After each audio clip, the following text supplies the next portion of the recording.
This story contains graphic content, intense violence, and disturbing imagery. It is not suitable for all audiences.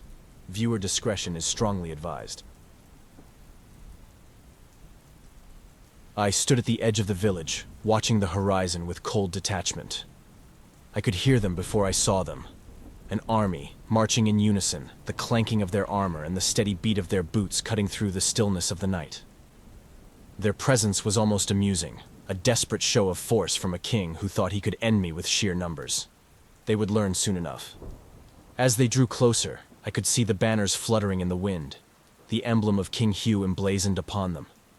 His soldiers were many, their armor gleaming in the moonlight, their swords and spears sharp and ready. At the head of the army rode a man in full plate armor, a commander with a look of grim determination etched into his face. His eyes scanned the ruins of the village, settling on me with a mixture of recognition and contempt.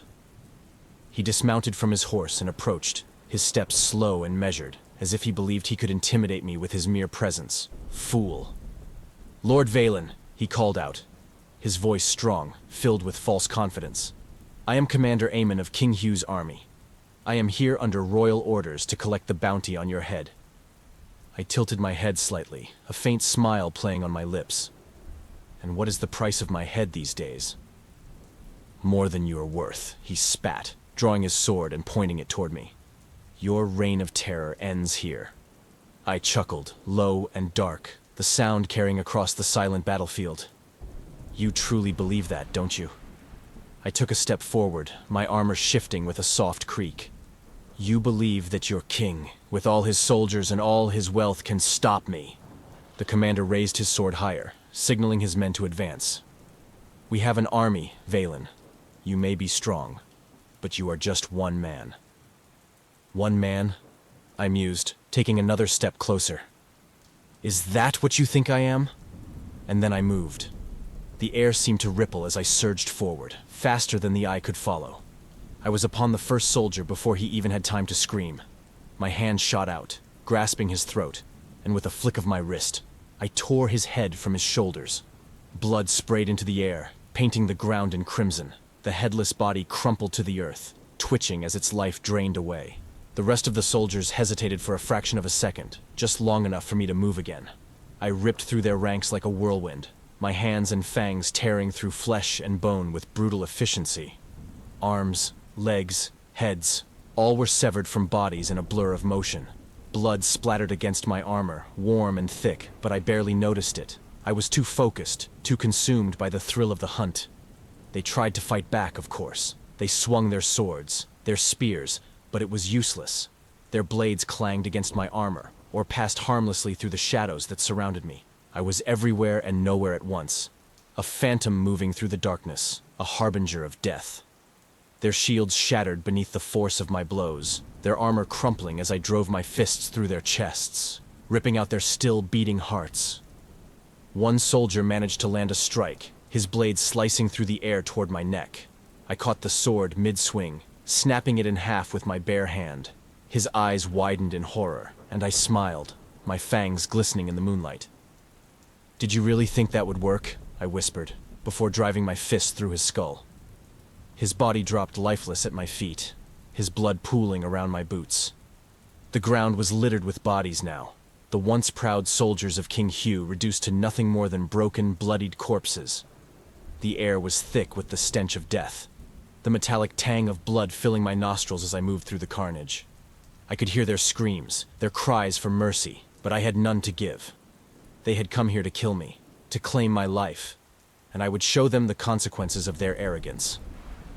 I caught sight of the commander, still standing at the edge of the battlefield, his sword trembling in his hand.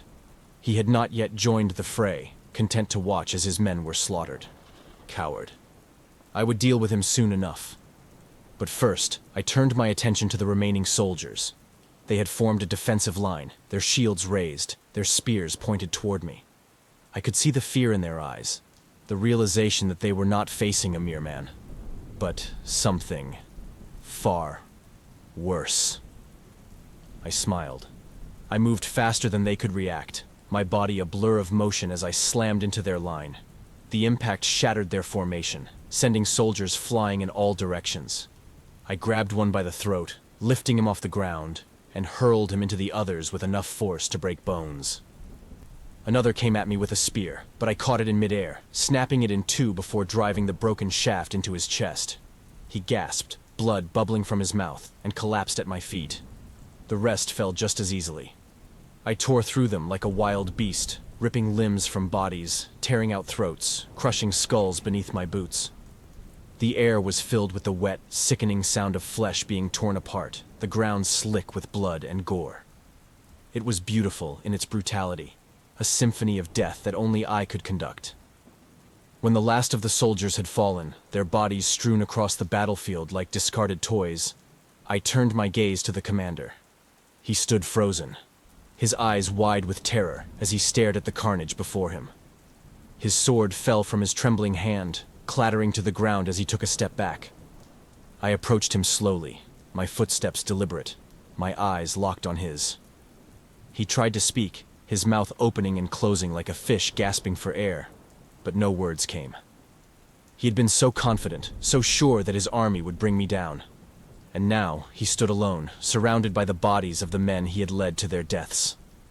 "You wanted to collect the bounty on my head," I said softly, my voice carrying over the stillness of the battlefield.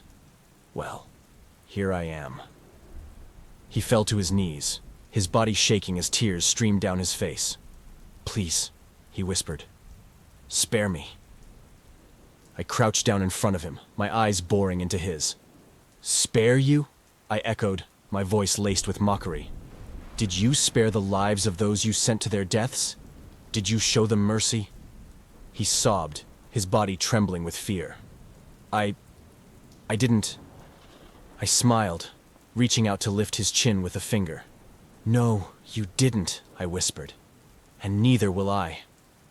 With a swift motion, I grabbed him by the throat and lifted him into the air. He struggled, his hands clawing at my arm, but it was futile. I squeezed, feeling the bones in his neck crack beneath my grip, and with a final twist, I snapped his neck. His body went limp, his head lolling to one side, and I tossed him aside like a ragdoll. The battlefield was silent once more, the only sound the soft rustling of the wind through the trees. I stood amidst the carnage, my armor slick with blood, my chest rising and falling with steady breaths. The soldiers of King Hugh had come to claim my life, to collect their bounty, and they had paid the ultimate price for their arrogance. I looked down at the commander's lifeless body, a faint smile curling on my lips. "I hope your king sends more," I murmured. "I'm just getting started." With that, I turned and walked away, leaving the battlefield behind, the scent of blood and death lingering in the air. There would be more battles to come, more armies to slaughter, more blood to spill, and I would be ready.